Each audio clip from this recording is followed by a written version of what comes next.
What is going on, everybody? James Hancock here. I'm back to review the Season 2 finale of House of the Dragon, an episode directed by Geeta Vasant Patel and written by Sarah Hess. And I have to say, I was colossally disappointed by this episode. It would have been fine as just any old episode leading up to the finale, but for a show that's probably about to go away for about 2 years, it blows my mind that their storytelling instincts would lead them to, let's just kind of let the season just kind of roll over and die, as opposed to giving us a climax of some kind. Like the season 1 climax, where you had Aemond taking out Luke.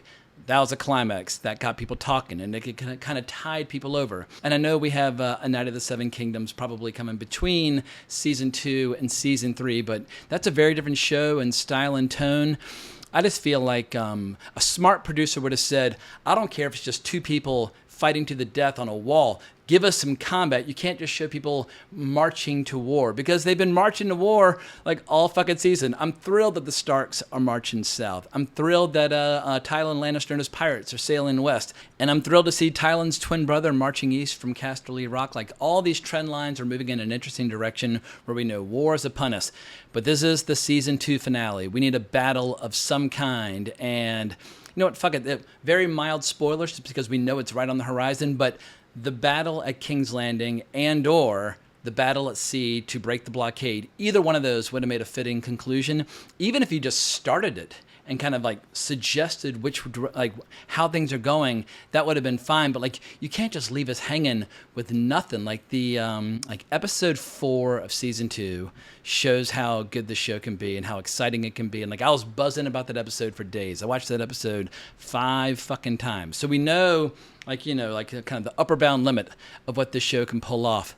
But as we got close to the conclusion of this episode, and I saw yet another idiotic scene made up for the show that doesn't come from the book, where Alicent comes to visit Rhaenyra and talk about how let's settle this peacefully, blah blah blah. A scene that took like 10 goddamn minutes. I was like, oh, like they're running out the clock. There's gonna be no time left for anything.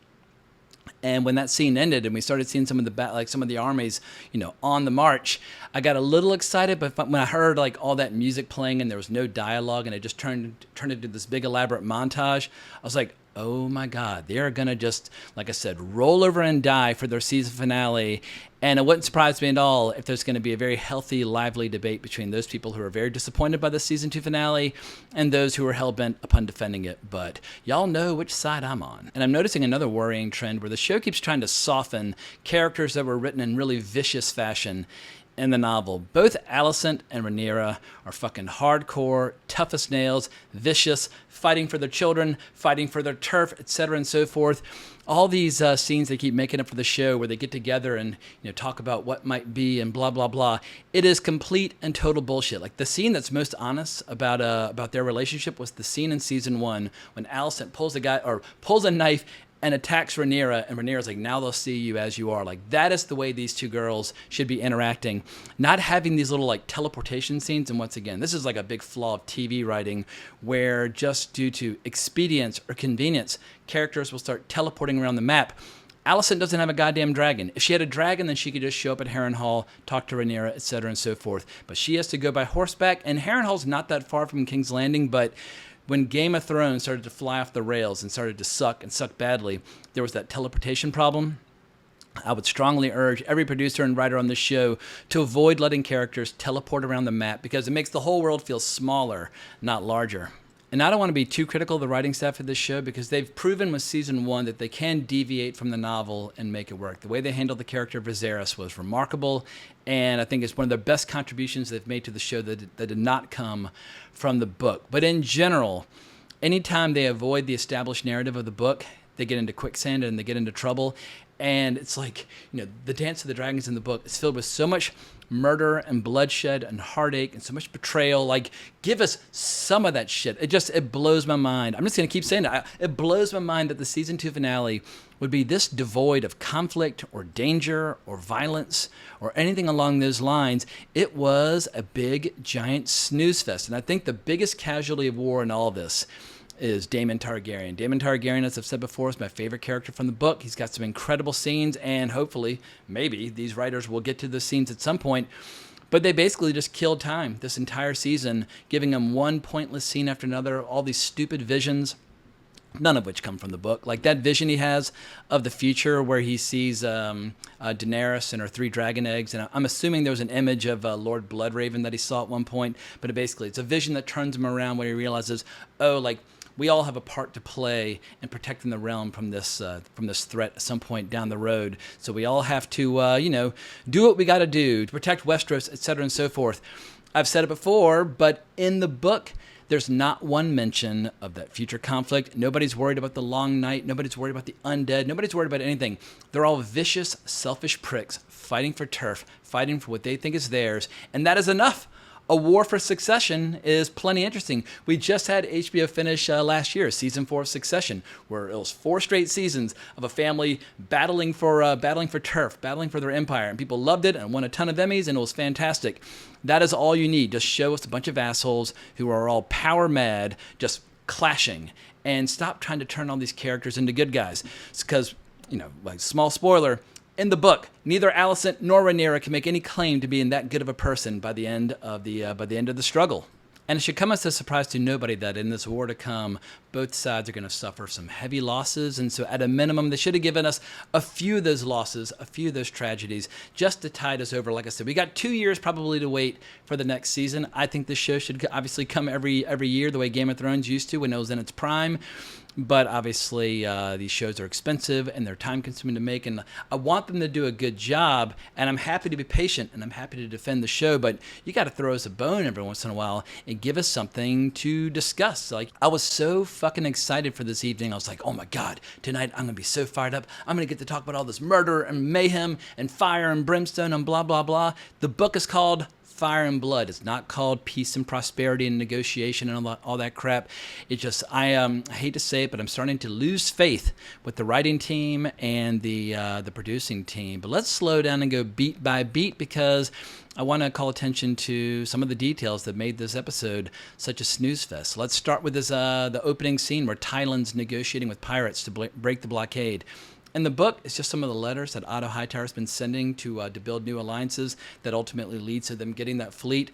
But instead, they introduced this stupid mud wrestling scene with this girl boss character. I hate to use that term because it's become such a cliche, but she is one of those boring girl boss characters that populates Star Wars, The Acolyte, and those kind of shows. But it's almost like they went over to Disney and said, "Who didn't make the cut for The Acolyte? We need an extra for House of the Dragon." And I guess the only good part of the scene was when she said, well, now that you've bested me, now you need to fuck all my wives. And he's like, how many wives do you have? Which was kind of funny. I mean, for a show that's kind of grim and relentlessly serious, it gave us a little levity. But Admiral Loha, oh my God, I feel like, it's just yet another example of where these writers get themselves into quicksand anytime they deviate from the text. And we had a scene where we saw the aftermath of Aemond expressing his rage after being kind of turned away from Dragonstone due to superior numbers. He and Vhagar go on a murderous rampage and destroy this coastal town of Sharp Point, but we just see the aftermath. But basically everybody realizes now that because Aemond is upset that he's facing superior numbers in terms of dragons, he's becoming unpredictable, which leads to Larys telling Aegon that it is time to flee, and that just out of sheer spite and rage that Aemond can't be trusted not to just straight up murder his brother. And Aegon's a little unsure of taking off with Larys and kind of a life on the run. But by the end of the episode, Larys prevails upon him that it's time to get the fuck out of Dodge because the tide is turning, at least in the short term. But there's one little interesting detail from their exchange where Aegon bemoans the fact that when he was burned by his brother, his dick burst into flame, he said, like an overcooked sausage. And when he has to take a piss now, it just runs down his leg. And he said, my dragon is dead. But I'll just say that in the context of the show, they never showed Sunfire dying. They just showed Sunfire crippled and ripped to a million pieces. But to be continued on the subject of Sunfire, we also had a lot of scenes of Rhaena running around up in the Vale looking for Sheep Stealer, and by the end of the episode, she finally finds it. But as a lot of people have pointed out, originally there was a character by the name of Nettles who gets Sheep Stealer in the book. They've basically combined Nettles with Rhaena. I don't necessarily agree with that storytelling decision, but I think they were just trying to find a way to keep Rhaena in the story, so we will see the conclusion of their interaction at the beginning of season 3, like 2 years from now. But as far as some of the scenes that I like are concerned, I did like seeing Jace confronting Ulf the White and saying like, oh, you forget yourself and where are your manners and yada yada yada, because we see Ulf is basically still treating all of life like he's still hanging out in a tavern in King's Landing, like putting his feet on the table, blah blah blah. He already thinks that he's hot shit, and Jace has to kind of put him in his place, even though if push came to shove, Jace's dragon is not nearly as big as Ulf's dragon. But I did think it was interesting seeing that later scene around the dinner table where everybody's trying to remind him, you got to learn to be a good boy and talk to a queen in an appropriate fashion.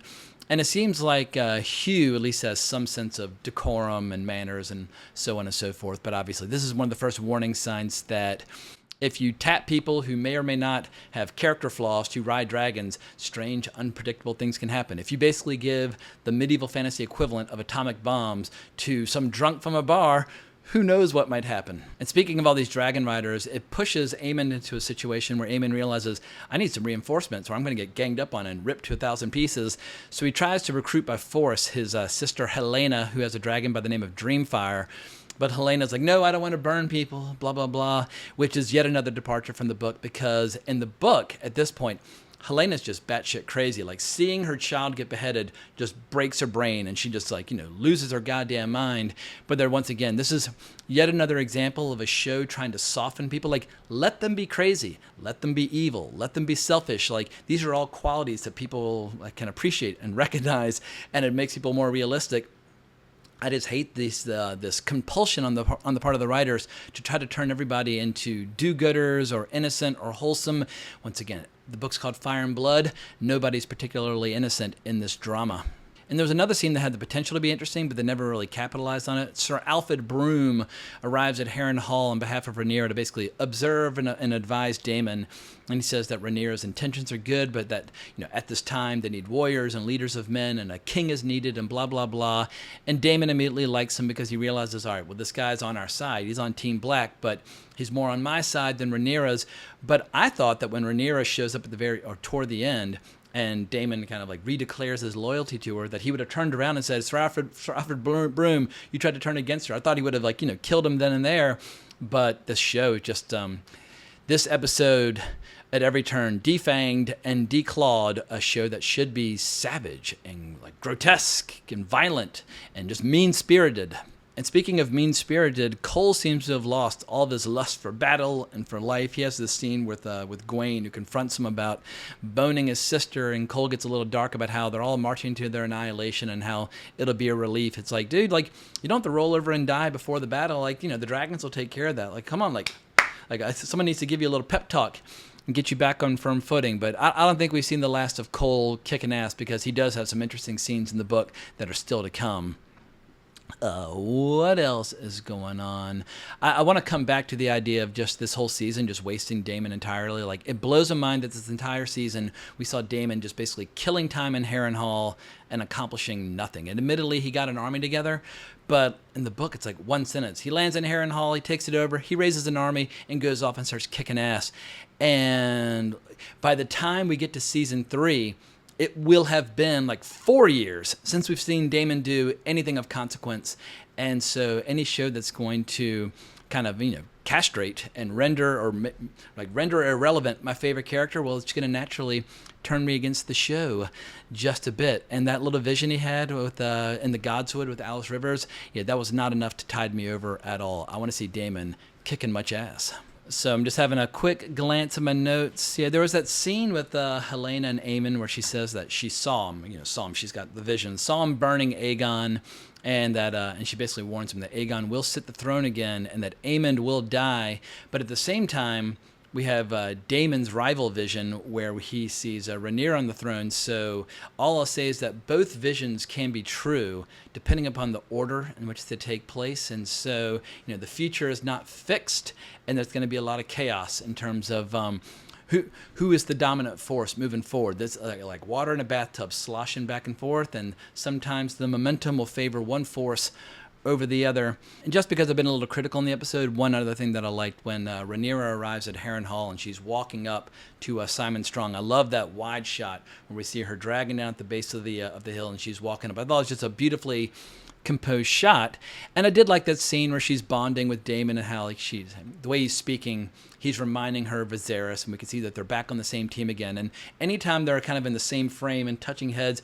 it is heartwarming seeing them on the same side. But Jesus Christ, it's the end of season 2. Show them doing something like attacking King's Landing. And yeah, I guess the last thing I can mention that I haven't already discussed, we had one dramatic confrontation between Alan of Hull and the Sea Snake over the many years of neglect when he basically watched the Sea Snake, showering love and affection on Rhaenor while Alan was struggling to feed himself and stay warm. And, there's obviously more to come in terms of their relationship in future seasons, but I wouldn't have minded a more satisfying conclusion to that. Like, show them doing something, like show them fighting pirates, show them, doing anything apart from just having more endless conversations. I'm all for great dramatic dialogue, but in the end, this is a show about war, and you gotta deliver. So in closing, I'll simply throw a few daggers at that scene between Alicent and Rhaenyra one last time. I was so irritated by that scene. I considered not reviewing the episode. I was like, Jesus fucking Christ! Like, there's nothing to even talk about in the review. Why should I review it? But I figured, you know what? I started this journey. I've reviewed every episode so far, and I didn't want to be like a spoiled baby who like only reviews the episodes that they like. And so I feel like, even though I hate to criticize anything related to the world of George R. R. Martin, but like we've all seen things go awry in the past. With Game of Thrones, it took many seasons before they finally ran out of material, and then things started to get a little iffy. But like we could kind of forgive that show for fucking up because they ran out of books. Like George R. R. Martin, it's been now, 13 years since he wrote A Dance with Dragons. We've been waiting for Winds of Winter. So to a degree, I'll give Game of Thrones a pass because the architect of this world, the author, did not provide him with the material they needed to finish the show, but they had to finish it nonetheless. But with the story of the Dance of the Dragons in the context of Fire and Blood, we know how it goes. We know the high points, the low points, the tragic moments, the heroic moments. We have the entire narrative in front of us. They just need to more or less follow that roadmap. And they just decided to postpone those great scenes until season 3. And I know some people are going to say, well, originally they were fighting for 10 episodes. They needed 2 more episodes, but they didn't have the budget or they didn't have the money to pull it off. Fine. Like, condense your story, contract your story. Like, not every filmmaker gets the budget and the runway that they would like to tell the story to the best of their ability, but they still have enormous resources at their disposal. They have an incredible cast and crew. They could have come up with something. So I'll be very curious to see how people react to this, because it's not like it's the end of the show, but it's going to feel like that because it keeps taking longer and longer for HBO to crank these shows out. They're expensive, they're complex, they're hard to make. I get it. But in the end, this is the world of entertainment, and if one show fails to deliver, and I'm saying all this right at a time where House of the Dragon and the Nielsen ratings has reached its highest point yet, like it's regaining the popularity that it had in season 1, and I worry that all these people that are now finally getting back on board, they're like, what? I came back for this bullshit? Like, give me a break. Like, don't tell me when season 3 comes back. I will not be that person. I'm sure by the time season 3 rolls around, I'll be making up all sorts of reasons as to why I'm so excited. And A Knight of the Seven Kingdoms, I am excited to sink my teeth into that. There's my copy of the book. Much more lighthearted in tone, much more modest stakes, much smaller in scale, but has brilliant characters and really interesting stories. And it could be a really cool fucking show where just a lot less is on the line, and you really just get to kind of settle down and see what it's like to be a knight and a squire exploring the Seven Kingdoms. About I guess that's about 100 years before Game of Thrones officially gets underway.